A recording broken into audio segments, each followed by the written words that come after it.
حضرت صلی اللہ علیہ وآلہ وسلم پر وحی کا ابتدائی دور اچھے سچے پاکیزہ خوابوں سے شروع ہوا۔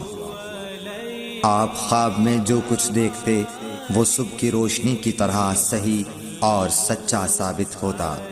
پھر من جانب قدرت آپ تنہائی پسند ہو گئے اور آپ نے غار حرا میں خلوت نشینی اختیار فرمائی اور کئی دن اور رات وہاں مسلسل عبادت اور یاد الہی و ذکر میں مشغول رہنے لگے۔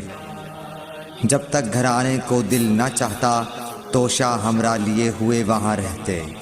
توشہ ختم ہونے پر ہی اہلیہ محترمہ حضرت خدیجہ رضی اللہ تعالی عنہا کے پاس تشریف لاتے اور کچھ توشہ ہمراہ لے کر پھر وہاں جا کر خلوت گزین ہو جاتے۔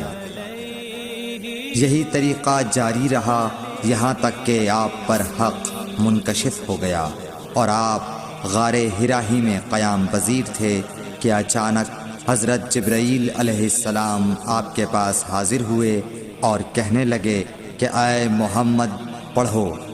آپ فرماتے ہیں کہ میں نے کہا کہ میں پڑھنا نہیں جانتا۔ آپ صلی اللہ علیہ وسلم فرماتے ہیں کہ فرشتے نے مجھے پکڑ کر اتنے زور سے بھینچا کہ میری طاقت جواب دے گئی۔ پھر مجھے چھوڑ کر کہا پڑھو۔ میں نے پھر وہی جواب دیا کہ میں پڑھا ہوا نہیں ہوں۔ اس فرشتے نے مجھ کو نہایت ہی زور سے بھینچا کہ مجھ کو سخت تکلیف محسوس ہوئی۔ پھر اس نے کہا کہ پڑھ۔ میں نے کہا میں پڑھا ہوا نہیں ہوں۔ فرشتے نے تیسری بار مجھ کو پکڑا اور تیسری مرتبہ پھر مجھ کو بھینچا۔ پھر مجھے چھوڑ دیا اور کہنے لگا کہ پڑھو اپنے رب کے نام کی مدد سے جس نے پیدا کیا اور انسان کو خون کی پھٹکی سے بنایا۔ پڑھو اور آپ کا رب بہت ہی مہربانیاں کرنے والا ہے۔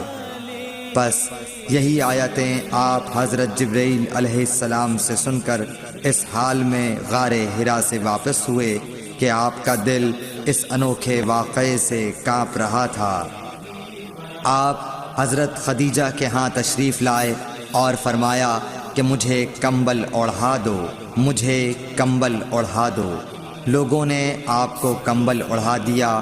جب آپ کا ڈر جاتا رہا تو آپ نے اپنی زوجہ محترمہ حضرت خدیجہ رضی اللہ تعالی عنہا کو تفصیل کے ساتھ یہ واقعہ سنایا اور فرمانے لگے کہ مجھ کو اب اپنی جان کا خوف ہو گیا ہے۔ آپ کی اہلیہ محترمہ حضرت خدیجہ رضی اللہ تعالی عنہا نے آپ کی ڈھارس بندھائی اور کہا کہ آپ کا خیال صحیح نہیں ہے۔ اللہ کی قسم آپ کو اللہ کبھی رسوا نہیں کرے گا۔ آپ تو اخلاق فاضلہ کے مالک ہیں۔ آپ تو کنبہ پرور ہیں، بے کسوں کا بوجھ اپنے سر پر رکھتے ہیں، مفلسوں کے لیے آپ کماتے ہیں، مہمان نوازی میں آپ بے مثال ہیں اور مشکل وقت میں آپ امر حق کا ساتھ دیتے ہیں۔ ایسے اوصاف حسنہ والا انسان یوں بے وقت ذلت و خواری کی موت نہیں پا سکتا۔ پھر مزید تسلی کے لیے حضرت خدیجہ رضی اللہ تعالی عنہا آپ کو ورقہ بن نوفل کے پاس لے گئیں جو ان کے چچا زاد بھائی تھے اور زمانہ جاہلیت میں نصرانی مذہب اختیار کر چکے تھے اور عبرانی زبان کے کاتب تھے۔ چنانچہ انجیل کو بھی حسب منشائے خداوندی عبرانی زبان میں لکھا کرتے تھے۔ انجیل سریانی زبان میں نازل ہوئی تھی، پھر اس کا ترجمہ عبرانی زبان میں ہوا۔ ورقہ اسی کو لکھتے تھے۔ وہ بہت بوڑھے ہو گئے تھے، یہاں تک کہ ان کی بینائی بھی رخصت ہو چکی تھی۔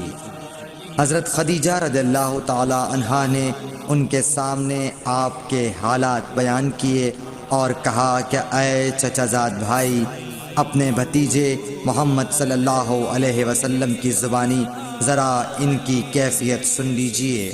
وہ بولے کہ بھتیجے آپ نے جو کچھ دیکھا ہے اس کی تفصیل سناؤ۔ چنانچہ آپ صلی اللہ علیہ وآلہ وسلم نے از اول تا آخر پورا واقعہ سنایا، جسے سن کر ورقہ بے اختیار ہو کر بول اٹھے کہ یہ تو وہی ناموس معزز رازدان فرشتہ ہے جسے اللہ نے حضرت موسیٰ علیہ السلام پر وحی دے کر بھیجا تھا۔